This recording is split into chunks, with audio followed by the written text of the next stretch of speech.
안녕하세요. 수영장에 가면요. 유독 눈길을 확 사로잡는 그런 영법이 있죠. 마치 물 위를 날아가는 듯한 모습. 바로 저병입니다. 가장 우아하고 역동적이면서도 동시에 수많은 사람들을 좌절시키는 가장 배우기 힘든 영법으로도 유명하잖아요. 그렇죠. 수영인들 사이에서는 저병은 폭풍간지다. 이게 거의 국룰처럼 통하는데, 근데 그 간지를 얻기까지의 과정이 정말 험난하죠. 나는 왜 이렇게 힘만 들고 앞으로는 안 나가지? 이런 고민 아마 한 번쯤은 다 해보셨을 거예요. 그래서 오늘 저희가 아주 근본적인 질문 하나를 던져보려고 합니다. 수영 역사상 가장 위대한 선수 마이클 펠프스, 그리고 현존하는 단거리 최강자 케일럽 드레슬. 이 두 선수 모두 세계 최고의 저병을 구사하는데 왜 그들의 스타일인 정말 하늘과 땅 차이일까요? 펠프스는 진짜 거대한 돌고래처럼 끝없이 부드러운 웨이브를 타는 반면 드레슬은 완전 모터보트처럼 수면을 폭발시키면서 나아가거든요. 네, 바로 그 지점이 오늘 우리가 파헤쳐볼 핵심입니다. 완벽한 저병 자세라는 건 사실상 존재하지 않는다는 거죠. 두 선수는 자신의 신체 조건이랑 강점을 완전 극대화하는 방향으로 스타일을 진화시킨 거예요. 하나는 유연성과 리듬을, 다른 하나는 그냥 압도적인 파워를 선택한 거고요. 그렇군요. 정답은 하나가 아니다. 그래서 오늘은 유튜브 채널 물맨에 아주 깊이 있는 분석 자료를 바탕으로요. 단순히 올바른 저병 자세 이거 하나 배우는 게 아니고요. 지금 듣고 계신 당신의 신체 조건, 유연성, 그리고 수영 목표에 꼭 맞는 세 가지 다른 저병 스타일을 아주 깊이 있게 탐구해 볼 겁니다. 나한테 맞는 옷을 찾는 여정이 되겠죠. 자, 그럼 그 첫 번째 스타일부터 한번 만나볼까요? 첫 번째 스타일은 이름부터가 아주 정겹습니다. 바로 아리랑 저병입니다. 이름처럼 우리 민요가락같이 부드럽고 유려한 곡선을 그리는 어떻게 보면 저병의 가장 원형에 가까운 스타일이라고 할 수 있겠네요. 네, 소스에서는 이걸 롤러코스터에 비유하는데 이게 아주 직관적이더라고요. 높은 곳에서 중력을 이용해서 뚝 떨어졌다가 그 반동으로 다시 솟구쳐 오르는 힘을 이용하는 거죠. 네, 정확한 비유입니다. 아리랑 저병의 핵심 동력은 팔 힘이 아니라 바로 그 반동 에너지에 있거든요. 많은 분들이 저병은 강력한 팔 힘으로 물을 당겨야 나아간다고 오해하시는데 이 스타일에서는 추진력의 한 70% 이상이 발차기랑 몸의 탄성에서 나옵니다. 70%나요? 네, 팔은 그저 만들어진 리듬에 맞춰서 방향을 잡아주는 약간 키 같은 역할에 가깝죠. 반동 에너지라? 그게 바로 지렛대의 원리라는 거죠. 알겠습니다. 그럼 그 지렛대를 가장 효과적으로 쓰려면 우리 몸의 어떤 부분을 가장 신경 써야 할까요? 머리인가요? 아니면? 가슴 핵심은요, 단연코 가슴입니다. 흔히 가슴으로 물을 누른다고 표현하는데 이게 무슨 뜻이냐면요.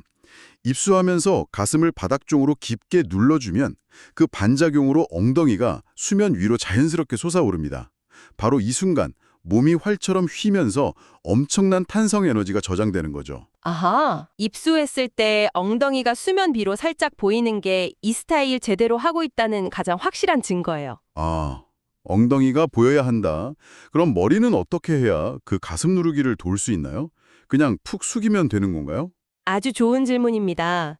여기서 흔히 하는 실수가 고개를 숙이면서 시선이 수영장 바닥을 향하는 건데요. 그렇게 되면 등이 동그랗게 말려버려서 탕성을 만들 수가 없어요.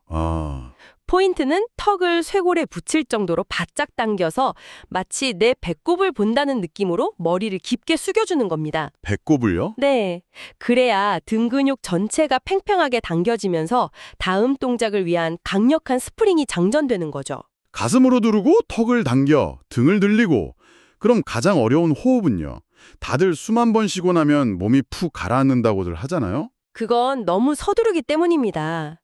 내 힘으로 머리를 들려고 하는 순간 애써 만든 리듬과 균형이 모두 깨져버려요. 인내심이 좀 필요합니다. 인내심. 양팔로 물을 허벅지까지 완전히 밀어낸 힘, 그 추진력의 반동으로 내 머리가 저절로 수면 위로 툭 하고 던져질 때까지 기다려야 합니다. 내가 올라가는 게 아니라 물의 힘이 나를 보내주는 감각을 느껴야 해요.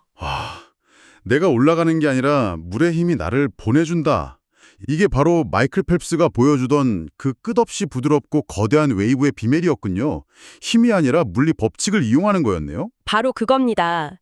이 감각을 몸에 익히기 위한 몇 가지 효과적인 훈련법이 있는데요. 먼저 물 밖에서 할 수 있는 것부터 알려드릴게요. 벽을 잡고 머리를 팔 사이로 넣어서 가슴의 바닥 쪽으로 지그시 눌러주는 벽 잡고 가슴 누르기가 있습니다. 어깨가 아니라 등뼈, 즉 흉추의 유연성을 기르는 데 아주 효과적이에요. 네네. 그리고 바닥에 누워서 엉덩이를 들어 올리는 힙 스러스트 동작은 물속에서 엉덩이를 띄우는 근육을 깨워주고요. 지상에서 몸의 쓰임새를 먼저 익히고 물에 들어가는 거군요. 그렇죠. 그럼 훨씬 빠르게 감을 잡을 수 있습니다. 물속에서는 오리발을 끼고 아주 천천히 박자를 세면서 웨이브를 타보세요. 몸에 리듬을 새기는 거죠. 그리고 얼굴을 물 밖에 내놓고 킥만 차는 헤드업 킥 훈련도 강력 추천합니다. 아, 헤드업 킥. 네, 가슴으로 물을 제대로 누르지 못하면 얼굴이 계속 잠기기 때문에 가슴의 지지력을 키우는데 이만한 훈련이 없습니다. 알겠습니다. 자, 그럼 이 우아한 아리랑자병은 어떤 분들에게 특히 도움이 될까요? 몸이 통나무처럼 뻣뻣해서 저병이 두려운 분들, 또 리듬감을 통해서 수영의 재미를 느끼고 싶은 입문자분들, 그리고 장거리 핀자병을 즐기는 분들에게는 힘을 아끼면서 끝까지 갈 수 있는 최고의 무기가 될 겁니다. 자, 아리랑자병이 유연성을 극대화하는 스타일이라는 건 잘 알겠습니다. 그런데 사실 모든 사람이 펠프스처럼 그렇게 유연한 몸을 타고나는 건 아니잖아요. 저처럼 좀 뻣뻣한 사람은 어떡하죠? 혹은 유연성보다는 효율성으로 승부하고 싶은 분들도 있을 거고요. 그런 사람들을 위한 영법도 있겠죠? 당연히 있습니다. 바로 그런 분들을 위해 탄생한 영법이 두 번째 스타일, 플랫 저병입니다. 아리랑 저병이 우아한 곡선의 춤이었다면 플랫 저병은 목표물을 향해 저항 없이 날아가는 큰 자로의 화살과 같아요. 화살이요? 네, 현대 엘리트 선수들이 가장 많이 구사하는 아주 스마트하고 효율적인 영법이죠. 화살이라 듣기만 해도 굉장히 빠를 것 같은데요. 근데 좀 이상합니다. 저병은 그 위아래로 움직이는 웨이브가 핵심 아니었나요? 플랫하다는 건 그 웨이브를 최소화한다는 뜻인데 그럼 대체 무슨 힘으로 앞으로 나아가는 거죠? 바로 그게 패러다임의 전환입니다. 어떻게 더 강한 힘을 만들까가 아니라 어떻게 저항을 없앨까에 집중하는 거죠. 아, 저항을 없앤다? 네, 수영에서 가장 큰 저항은 몸이 물과 부딪히는 정면 저항입니다. 플랫 저병은 몸을 수면과 거의 평행하게, 즉 플랫하게 만들어서 물의 저항을 극단적으로 줄이고요. 모든 에너지를 오직 전진에만 쏟아붓는 스타일입니다. 물을 이기려 하지 않고 물 위를 미끄러져 가는 거죠. 저항을 줄인다. 와, 정말 똑똑한 접근법이네요. 그럼 그 화살 같은 몸을 만들려면 구체적으로 어떤 기술에 집중해야 하나요? 세 가지가 핵심입니다. 첫째, 얇은 입수입니다. 손이 물속으로 풍덩하고 빠지는 순간 그 충격 에너지가 속도를 갉아먹고 몸을 아래로 끌어내립니다. 아, 손이 수면 아래 10cm 이상 들어가지 않도록 마치 물표면을 칼로 베고 들어간다는 느낌으로 아주 얇고 부드럽게 입수해야 합니다. 두 번째는 낮은 호흡이겠군요. 플랫 저병에서 가장 많이 하는 실수가 숨을 쉬려고 고개를 번쩍 드는 거라고 들었어요. 맞습니다. 고개를 1cm 드는 순간 엉덩이는 10cm 가라앉는다고 생각하시면 돼요. 헉, 10cm나요? 네. 플랫 자세가 완전히 무너지는 거죠. 정수리만 살짝 수면 위로 내밀어 입만 노출시킨다는 느낌. 턱이 수면에 닿을락말락 할 정도의 아슬아슬한 높이를 유지해야 합니다. 숨을 깊게 마시는 게 아니라 찰나의 순간에 낚아채는 감각에 가깝습니다. 낚아챈다. 와, 표현이 정말 와닿네요. 마지막 세 번째는 뭔가요? 낮음 리커버리입니다. 팔을 하늘로 높이 들어 올리면 멋있어 보일 수는 있지만 그 무게 때문에 몸의 중심이 흔들리고 어깨에 엄청난 부담을 줍니다.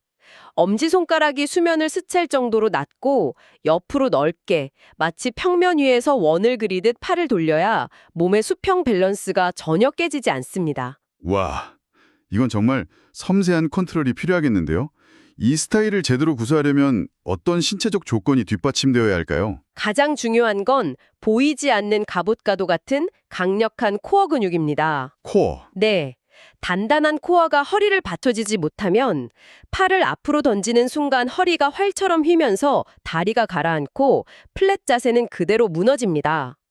내 몸이 물 위에 떠 있는 아주 단단하고 가벼운 판자라고 계속 상상해야 해요. 그 판자 같은 몸을 만들기 위한 훈련법도 알려주시죠.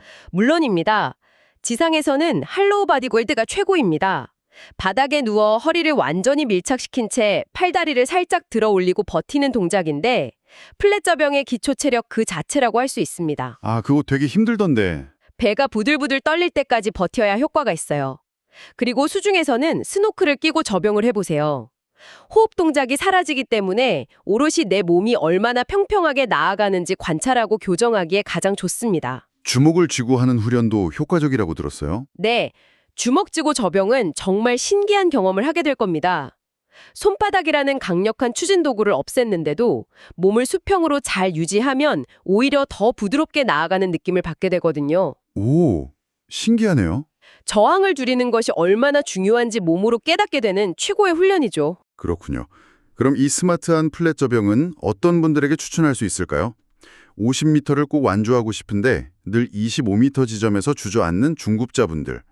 아마 근력이 부족한 게 아니라 불필요한 저항으로 에너지를 낭비하고 계실 가능성이 높습니다.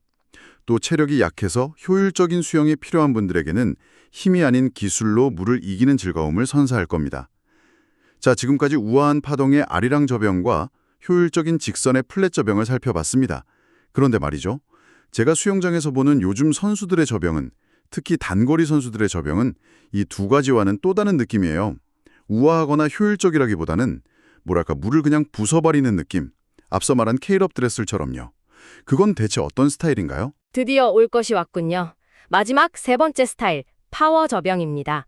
앞선 두 스타일이 유연성과 효율성에 관한 것이었다면 이 스타일은 수면을 장악하는 폭발, 그 자체입니다. 폭발? 이건 단순한 영법이라기보다 물속에서 하는 고강도 웨이트 트레이닝에 가깝다고 봐야 합니다. 우아함보다는 파괴력, 휴식보다는 전력 질주에 모든 것을 거는 거죠. 파괴력. 저는 그 힘이 단순히 근육이 더 크고 팔을 더 빨리 휘젓는 데서 나온다고 생각했거든요. 그게 다가 아닌가 보죠? 전혀 아닙니다. 그저 힘만으로 물을 휘저으면 물거품만 일어날 뿐 몸은 앞으로 나아가지 않아요. 파워 접영의 진짜 비밀은 하이 엘보 캐치라는 기술에 숨어 있습니다. 하이 엘보 캐치. 수영 좀 해보신 분들은 다 들어본 말일 텐데 이게 정확히 뭔가요? 말 그대로 팔꿈치를 높이 드라는 뜻인가요? 그러다 어깨 다치는 거 아닌가 걱정되는데요. 아주 정확하고 중요한 질문입니다. 바로 그게 가장 흔한 오해죠. 하이 엘보는 팔꿈치의 절대적인 높이가 아니라 손목보다 팔꿈치가 항상 높은 위치를 유지하는 게 핵심입니다. 아, 위치요? 네, 입수 직후 팔꿈치를 높은 지점에 앵커처럼 고정시킨 채 손과 팔뚝을 수직으로 세워서 하나의 거대한 패들처럼 만드는 거죠. 손바닥만 쓰는 게 아니라 팔뚝 전체로 물벽을 만들어서 움켜쥐는 겁니다. 아, 손이 아니라 팔뚝 전체로 물을 잡는다. 그렇죠. 그렇게 단단히 붙잡은 물을 등, 그러니까 광배근, 팔의 삼두근, 가슴의 대흉근까지 모든 힘을 총동원해서 허벅지 뒤로 폭발적으로 밀어내는 겁니다. 이게 바로 케일업 드레슬이 보여주는 파워의 근원입니다. 그는 매 스트로크마다 이 기술로 물을 찢어버리는 거죠.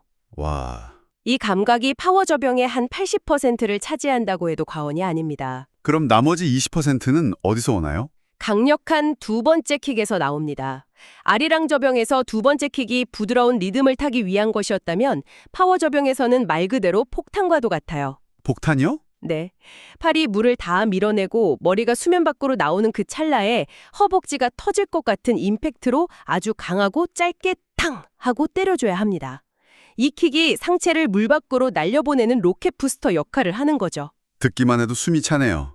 이건 정말 전사 같은 영법인데요. 이 정도 파괴력을 만들려면 훈련도 남다를 것 같습니다. 네, 몸을 완전히 개조해야 합니다. 지상에서는 하체의 폭발력을 위한 점프 스쿼트, 당기는 힘 자체를 기르는 풀업이나 밴드 풀바우는 필수입니다. 그리고 무거운 공을 바닥에 내리꽂는 매드심볼 슬램은 전신의 힘을 한순간에 폭발시키는 협응력을 기르는 데 최고죠. 수중 훈련은 상상만 해도 끔찍할 것 같은데요. 조금 힘들 수 있습니다.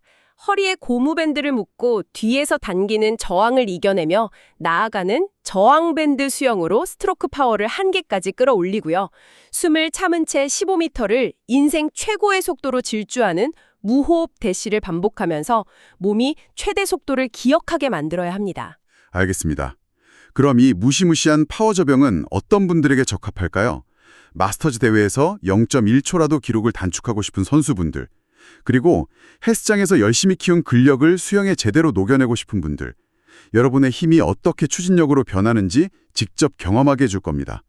물론 짧고 굵게 칼로리를 불태우고 싶은 분들에게도 이만한 운동은 없겠죠. 자, 오늘 이렇게 세 가지 완전히 다른 접영의 세계를 여행해봤습니다. 우아한 파동의 아리랑 접영, 효율적인 직선의 플랫 접영, 그리고 압도적인 폭발력의 파워 저병까지. 여기서 우리가 꼭 기억해야 할 최종 메시지는 이 세 가지 스타일 중에 절대적인 정답은 없다는 겁니다.